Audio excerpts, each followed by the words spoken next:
Bersama saya Masra Malak dalam rentasan berita edisi 1426. Antara paparan utama. Zalim lagikah Anwar Ibrahim?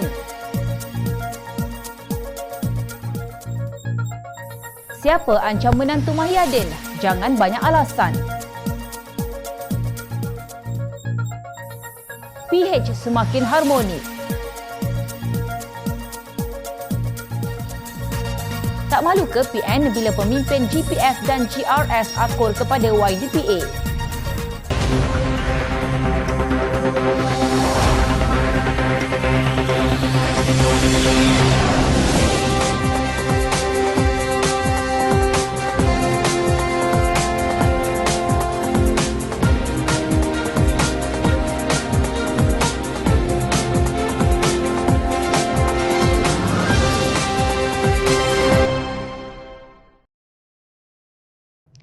Assalamualaikum dan salam sejahtera. Perdana Menteri Datuk Seri Anwar Ibrahim menafikan beliau seorang pemimpin yang zalim sejak memegang jawatan Perdana Menteri lebih 8 bulan lalu dengan membuktikan beliau memberi lebih peruntukan dengan pelbagai insentif dan bantuan yang memanfaatkan semua lapisan rakyat kepada negeri-negeri ditadbir pembangkang. Anwar yang juga Menteri Kewangan berkata kerajaan pimpinannya menyalurkan peruntukan lebih tinggi kepada Terengganu, Kedah serta Kelantan berbanding ketika PAS dan Bersatu menjadi kerajaan pusat. Setiap kali sidang rakyat di Parlimen, saya baca peruntukan untuk semua negeri termasuk negeri pembangkang dan semua menteri besar dan ketua menteri tahu perkara ini. Menteri Besar Terengganu jumpa saya tentang tanah runtuh di Tasik Kenyir. Saya tidak pernah fikir dia PAS, tetapi saya luluskan 200 juta untuk pembaikan segera. Kita juga telah luluskan peruntukan 1.7 bilion ringgit untuk mengatasi masalah air di Kelantan dan bagi peringkat pertama, 500 juta disalurkan kepada kerajaan negeri. Tapi pembangkang tetap fitnah saya zalim. Sedangkan 3 tahun PAS dan Bersatu jadi kerajaan pusat, apa yang mereka buat kepada rakyat di negara ini? Katanya dipetik Harapan Daily. Tambah ahli Parlimen Tambun itu lagi, terbaru Kerajaan Perpaduan juga membela nasib pesawah dengan menaikkan kadar subsidi harga padi daripada RM360 kepada RM500 setan metrik. Selain itu, katanya beliau juga pada awal tahun ini mengumumkan kenaikan insentif pengeluaran getah IPG daripada RM2.50 kepada RM2.70 sekilogram bagi membantu golongan penoreh getah. Pada tahun ini juga, saya panggil Menteri Pendidikan untuk periksa tandas sekolah di seluruh negara dan kita sediakan RM1.4 bilion untuk baiki kemudahan tandas berkenaan. Malangnya, pembangkang tetap lempar fitnah. Kononnya saya zalim, tapi saya nak tanya Tan Sri Mahyadin Mat Yassin, apa yang beliau buat ketika jadi Perdana Menteri selain beri projek kepada anak menantu? Sedangkan saya sendiri kalau ada dalam kerajaan pimpinan ini terlibat dalam rasuah dan dibuktikan bersalah, saya sendiri akan terajang masuk dalam jel, kata Anwar. Terkini, Kerajaan Perpaduan Madani sedang berusaha melaksanakan penyelarasan gaji pekerja swasta disambut dengan penuh harapan oleh golongan itu. Usul itu jelas menunjukkan komitmen dan keperhatian Kerajaan Perpaduan terhadap kebajikan mereka yang selama ini kurang diberi perhatian. Pekerja swasta juga berhak diberi pembelaan dan perhatian oleh kerajaan kerana turut menyumbang kepada ekonomi negara. Penyelarasan gaji bukan sahaja membolehkan pekerja swasta mendapat bayaran lebih setimpal, malah mampu merancakkan lagi ekonomi melalui peningkatan perbelanjaan rakyat dalam negara. Terdahulu, Perdana Menteri dalam ucapan beliau pada perjumpaan dengan usahawan tabung ekonomi Kumpulan Usaha Niaga Nasional berkata, kerajaan sedang berusaha mencari dana untuk menampung bayaran bagi penyelarasan gaji pekerja sektor swasta. Beliau berkata inisiatif ini tidak dilakukan oleh banyak negara tetapi akan dilaksanakan oleh Kerajaan Perpaduan bagi membela nasib pekerja sektor swasta. Pimpinan mesti peka dan perhatiin tentang masalah rakyat dan isu penyelarasan gaji untuk perkhidmatan awam yang sedang diusahakan belum dibuat di dalam sektor swasta. Pekerja kilang, apa nasib mereka? Sebagai contoh, kilang itu untungnya berbilion ringgit tetapi gaji masih belum mencapai gaji minimum. Jadi, keputusan kita ialah mencari kaedah dan mekanisme baru untuk memastikan gaji pekerja swasta itu ditingkatkan, kata Anwar di petik Suara Keadilan. Sebelum ini, kerajaan meluluskan cadangan Majlis Tindakan Ekonomi Negara MTEN bagi memperhalusi pelaksanaan gaji progresif yang akan dibawa ke mesyuarat Jumaah Menteri dalam masa terdekat. Tidak cukup nafas untuk disenaraikan apa yang telah diusahakan Anwar untuk memastikan rakyat jelata merasai kesejahteraan tanpa mengira ideologi politik, kaum, bangsa dan agama yang mereka anuti hanya dalam masa 8 bulan. Jadi di sinilah persoalannya. Zalim lagikah Perdana Menteri yang bernama Datuk Seri Anwar Ibrahim sebagaimana yang didakwa pembangkang? Belum lagi disebut tentang kerosakan yang telah dilakukan mereka ketika mentadbir urus negara sedang dibaiki demi menjamin masa depan rakyat yang lebih baik. Justru kepada rakyat yang terlibat sebagai pengundi dalam PRN esok, buatlah pilihan terbaik dengan memilih kerajaan perpaduan untuk menerajui negeri anda demi masa depan yang lebih gemilang. Pangkahan anda di kertas undi membawa 1000 erti buat seluruh generasi. Usah dipangkah para penyakau, pemuja kaki, ponteng parlimen, usah diundi penunggang agama dan mereka yang hanya tahu hidup selesa tanpa fikirkan soal rakyat, apalagi yang tidak mengendahkan anda minum air berkarat. Fikir-fikirkanlah. Anak guam kami mengatakan bahawa beliau pasti akan pulang ke Malaysia secepat mungkin untuk menjawab semua persoalan dan membantu SPRM untuk sebarang siasatan selagi mana tiada unsur ancaman dan penganiayaan terhadapnya.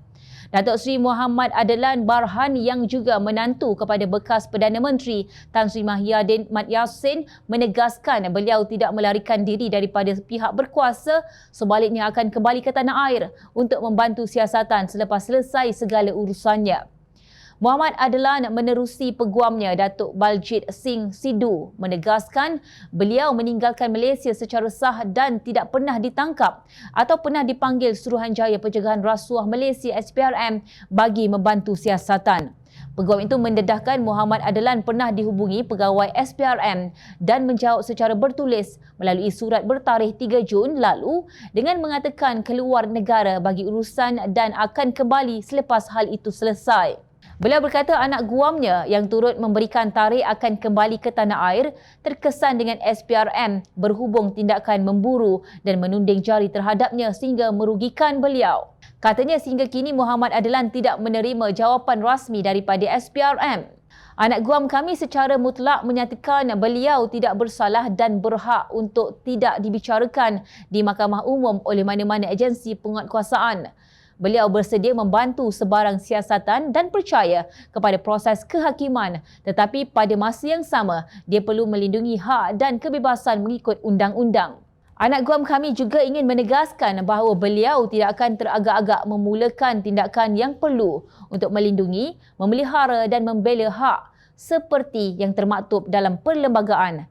Katanya menerusi kenyataan yang dikeluarkan firma Syukur Baljit dan Partners hari ini. Kenyataan media SPRM pada 7 Ogos lalu menyatakan agensi anti rasuah itu sedang mengesan Muhammad Adlan dan Mansur Saad bagi membantu siasatan isu rasuah dan penyelewengan berhubung projek berkaitan pendaftaran, pengambilan serta penyimpanan biometrik pekerja asing di sebuah kementerian. Dalam kenyataan itu, Baljit menyifatkan kenyataan media SPRM meminta bantuan untuk mengesan Muhammad Adlan sama sekali tidak diperlukan dan dilihat sebagai percubaan untuk memburuk dan mengaibkan anak guamnya. Beliau berkata anak guamnya juga terkejut apabila Perdana Menteri Datuk Seri Anwar Ibrahim melihatnya wajar untuk mengulas mengenai isu berkenaan yang menunjukkan terdapat plot yang sedang berlaku. Menurut peguam itu lagi, apa yang berlaku terhadap anak guamnya membuktikan bahawa siasatan tidak dijalankan secara objektif mengikut undang-undang dan mengancam kebebasan anak guamnya yang dilindungi oleh perlembagaan. Anak guam kami menyatakan beliau menjadi sasaran secara tidak sah dan menyebabkan menderita dan berada di ambang kehancuran dari segi keuangan. Reputasinya juga terjejas teruk dan secara peribadi beliau mengalami penderaan mental dan trauma manakala keluarganya terus menderita. Anak guam kami menyatakan bahawa beliau bukan ahli politik dan terkejut dengan sebarang percubaan untuk menggunakannya sebagai alat untuk loncatan politik oleh sesiapa sahaja. Dia bukan sasaran untuk digunakan atau menghukum mana-mana ahli politik. Bagi anak guam kami, kenyataan akhbar yang begitu hampir dengan tarikh pilihan raya negeri menunjukkan terdapat unsur politik dalam perkara ini, katanya lagi. Sementara itu, Ketua Pesuruhanjaya SPRM Tan Sri Azam Baki berkata peguam yang mewakili menantu Mahyadin sepatutnya membantu pihak berkuasa dengan membawa pulang anak guamnya dan bukan membuat kenyataan media. Bagi Muhammad Adan Barhan pula, yang berada di luar negara dan menafikan melarikan diri, balik saja tak perlu beri begitu banyak alasan. Azam juga mengingatkan Peguam Baljit Singh Sidhu bahawa beliau mempunyai tanggungjawab sebagai kumpulan profesional undang-undang untuk membantu siasatan SPRM. Mengulas perkara itu, Azam berkata SPRM telah cuba mendapatkan kerjasama adalan sejak Jun lalu tetapi tidak berjaya. Ada orang boleh mudah-mudah tuduh kita persoal kenapa hanya sekarang kita cari adalan.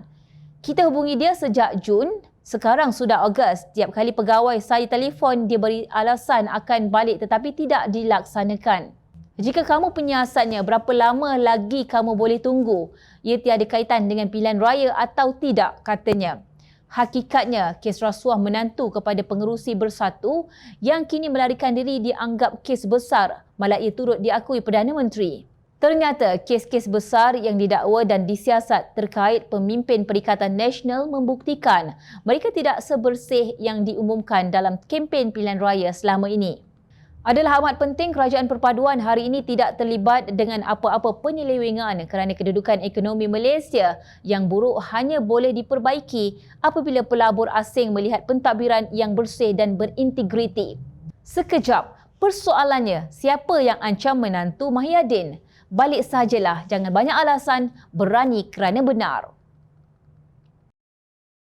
Timbalan Pengerusi Barisan Nasional Datuk Seri Muhammad Hassan mengingatkan pengundi supaya memberikan undi dengan teliti supaya tidak terikut-ikut dengan tomahan dan lampakan sentimen tanpa tapisan terutamanya di media sosial.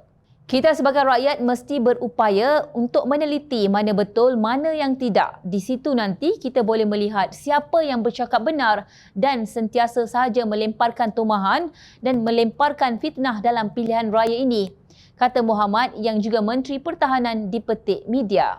Malangnya terdapat ahli UMNO yang tidak mendengar nasihat timbalan Presiden mereka sendiri. Mereka terpengaruh dengan sentimen kebencian melampau terhadap DAP, anggota Pakatan Harapan, sehingga rela membelakangkan kepentingan parti sendiri dengan mengundi Bersatu, anggota Perikatan Nasional yang telah mengkhianati UMNO.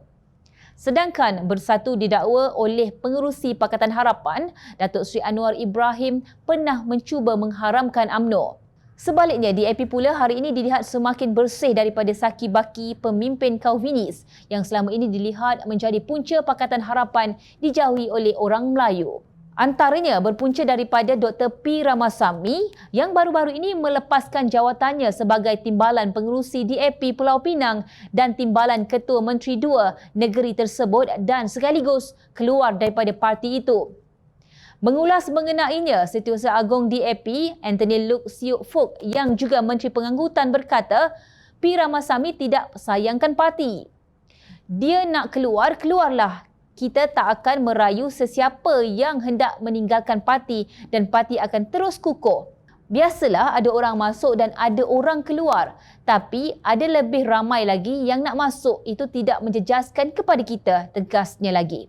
Dalam satu kenyataan berasingan, Anthony menafikan dengan sekeras-kerasnya bahawa beliau tiada budi bahasa untuk memaklumkan keputusan tidak menamakan Ramasamy sebagai calon DAP pada pilihan raya negeri kali ini. Kata Anthony, pada Selasa 25 Julai 2023, beliau bersama Naib Pengerusi Kebangsaan DAP Nga Koming telah bersemuka dengan setiap penyandang ahli Dewan Undangan Negeri yang tidak dicalonkan semula dalam pilihan raya negeri kali ini sebelum majlis pengumuman calon DAP pada petang yang sama. Beliau menjelaskan bahawa pertemuan itu berlangsung di Ibu Pejabat DAP Pulau Pinang dan turut disertai oleh Pengerusi DAP Pulau Pinang Chow Kon Yew. Saya sendiri memaklumkan keputusan parti kepada mereka, katanya. Beliau melahirkan rasa amat kesal dengan tindakan Ramasamy yang sanggup membohong dalam perkara tersebut. Pembohongan ini menghilangkan semua rasa hormat saya kepada beliau sebagai bekas pensyarah saya, ujarnya. Beliau menegaskan Ramasamy tidak ada keikhlasan dalam keberadaannya untuk DAP. Saya mengulangi bahawa sesiapa sahaja yang meninggalkan parti selepas tidak dicalonkan semula dalam pilihan raya adalah orang yang tidak ikhlas dan setia kepada perjuangan parti. Mereka hanya menunggang parti demi kedudukan dan jawatan. Apabila tiada jawatan lagi, parti ditinggalkan bidasnya lagi. Bagaimanapun, keputusan Ramasamy untuk meninggalkan DAP itu dilihat oleh aktivis pro Pakatan Harapan sebagai berita gembira. Aktivis keadilan dalam hantaran Facebooknya berkata, "Berita gembira hari ini bila Ramasamy keluar DAP. Gembira untuk DAP dan 3 kali gembira untuk Pakatan Harapan. Hilang satu beban besar kita."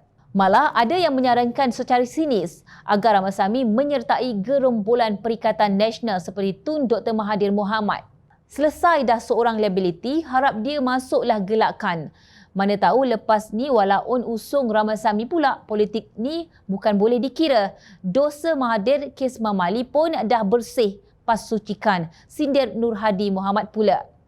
Sementara itu, Abu Bakar Muhammad Rashid pula menemplak.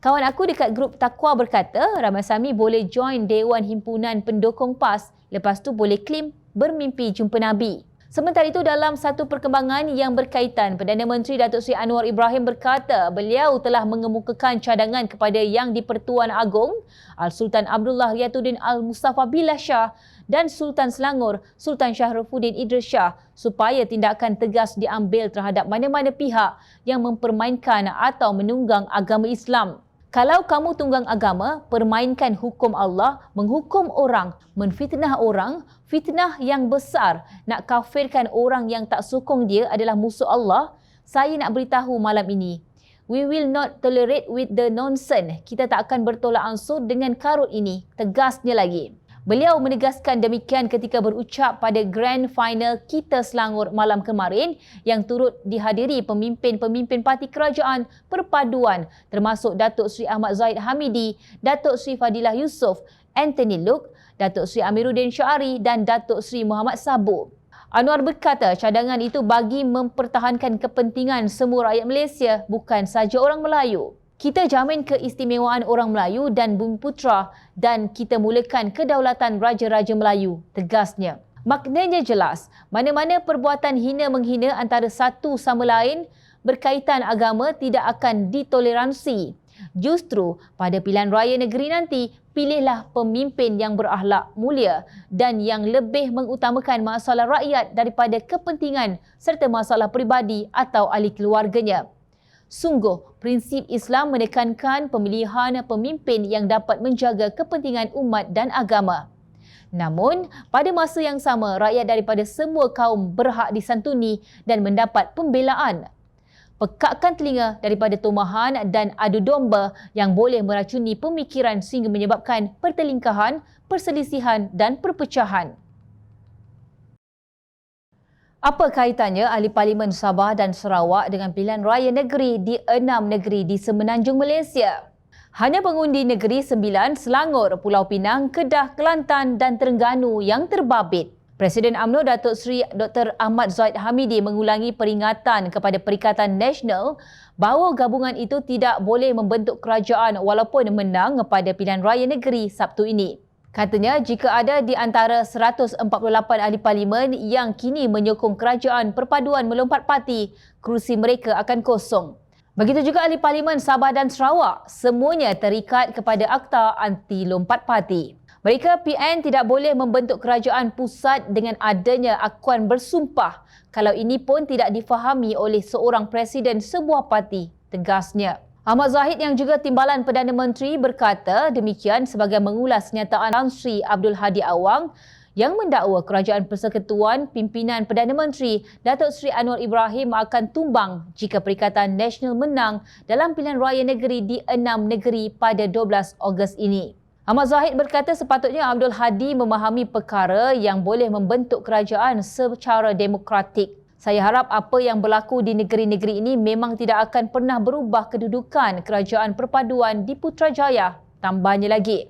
Terdahulu, Abdul Hadi dipetik media sebagai berkata, ahli parlimen di dalam Parti Gabungan Kerajaan Perpaduan termasuk dari Sabah dan Sarawak sedang menunggu masa untuk menyokong Perikatan Nasional bagi membentuk kerajaan pusat yang baharu. Asal 10 ahli parlimen UMNO nak sokong kita, mungkin 15, tapi mereka ini dipaksa diugut yang ada kes nak bawa ke mahkamah menyebabkan orang UMNO ini dalam keketakutan, tegasnya ketika berucap pada ceramah Mega PRN 15 di Markas PAS Kampung Bukit Kecil Langkap, Terengganu, lapor Berita Harian pada Rabu. Ini tujuan politik yang sangat besar untuk selamatkan agama, bangsa dan negara kita terus dipelihara oleh Islam, ujarnya.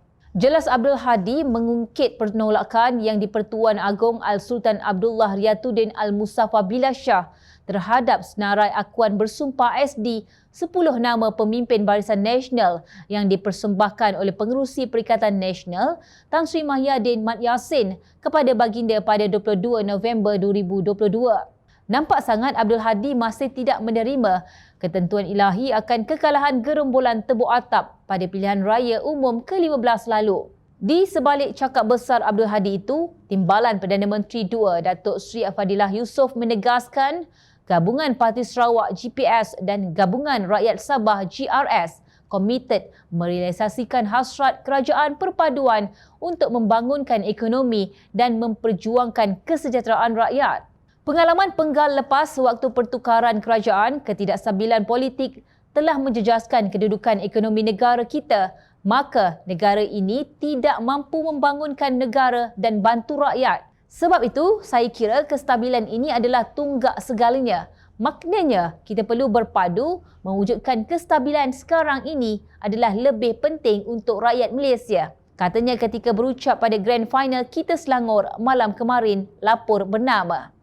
Sementara itu, Datuk Armizan Muhammad Ali yang juga Menteri Hal Ehwal Sabah dan Sarawak pula berkata dalam Parti Kerajaan Perpaduan perlu berbangga kerana mereka masih mampu bekerjasama walaupun mempunyai ideologi berbeza. Beliau menafikan tumahan pengkritik Gabungan Perpaduan bahawa parti dalam kerajaan umpama tidur satu bantal, mimpi lain-lain. Saya ingin menyatakan di sini bahawa mimpi kita semua adalah serupa untuk memastikan Malaysia bangkit, untuk memastikan kita dapat membawa kesejahteraan kepada rakyat, tegasnya dalam ceramah jelajah perpaduan madani di Negeri Sembilan. Mustahil ahli parlimen UMNO yang dikatakan menyokong Perikatan Nasional itu sanggup mengambil risiko dengan mengosongkan kerusi yang dimenangi pada pilihan raya umum ke-15 lalu dan bertanding dalam pilihan raya kecil demi menentukan keabsahan mereka. Dalam pada itu, adakah kaum bukan Melayu dan bukan Islam sanggup menjadi warga negara kelas kedua jika Perikatan Nasional kembali berkuasa? Adakah Abdul Hadi sedang berhalusinasi kerana terlampau kerap ponteng sesi parlimen ke-14 lalu sehingga tidak faham akta anti lompat parti? Beliau patut malu apabila pemimpin GPS dan GRS menyatakan bahawa mereka akur kepada titah yang di-Pertuan Agong supaya membentuk kerajaan perpaduan demi kestabilan politik negara. Kehadiran pengerusi GRS Datuk Seri Panglima Haji G. Noor dan pengerusi GPS Tan Sri Abang Abdul Rahman Johari Openg pada hari penamaan calon untuk penyokong calon PHBN adalah bukti komitmen dua gabungan itu kepada kerajaan perpaduan. Malah, pemimpin GPS dan GRS juga turut hadir dalam ceramah PHBN dalam pilihan raya negeri ke-15 ini. Menjadi kerajaan bukan sekadar mendapat pangkat sambil menikmati gaji dan allowance yang lumayan, mendiami rumah bagai istana, kereta mewah dan bercuti di luar negara. Kedudukan itu harus disertai dengan komitmen dalam merangka dasar yang mantap dan melaksanakannya dengan jujur demi rakyat. Bukannya merompak wang rakyat sekadar meminjam ungkapan pengerusi Pakatan Harapan Anwar Ibrahim sebanyak mungkin untuk poket dan suku sakat sendiri. Selain menunggang agama dan mengamalkan budaya politik perkauman sempit yang menjurus ke arah perpecahan, tiada lagi yang boleh diharapkan daripada gerombolan yang menjadikan tebuk atap kaedah untuk berkuasa. Ingat, rakyat sentiasa memerhati. Kepada semua pengundi dalam pilihan raya negeri esok, kami di Jom Channel ingin mengucapkan selamat menunaikan tanggungjawab anda sebagai pengundi. Buatlah pilihan yang terbaik demi masa depan yang lebih baik. Pastinya kerajaan perpaduan akan menjadi pilihan mereka yang inginkan kesejahteraan dan negara yang menjadi kebanggaan. Selamat mengundi, pangkah anda penentu masa depan negara. Teruskan bersama kami di Jom Channel untuk mendapatkan berita politik tanah air. Saya Mas Ramala, jumpa lagi. Assalamualaikum.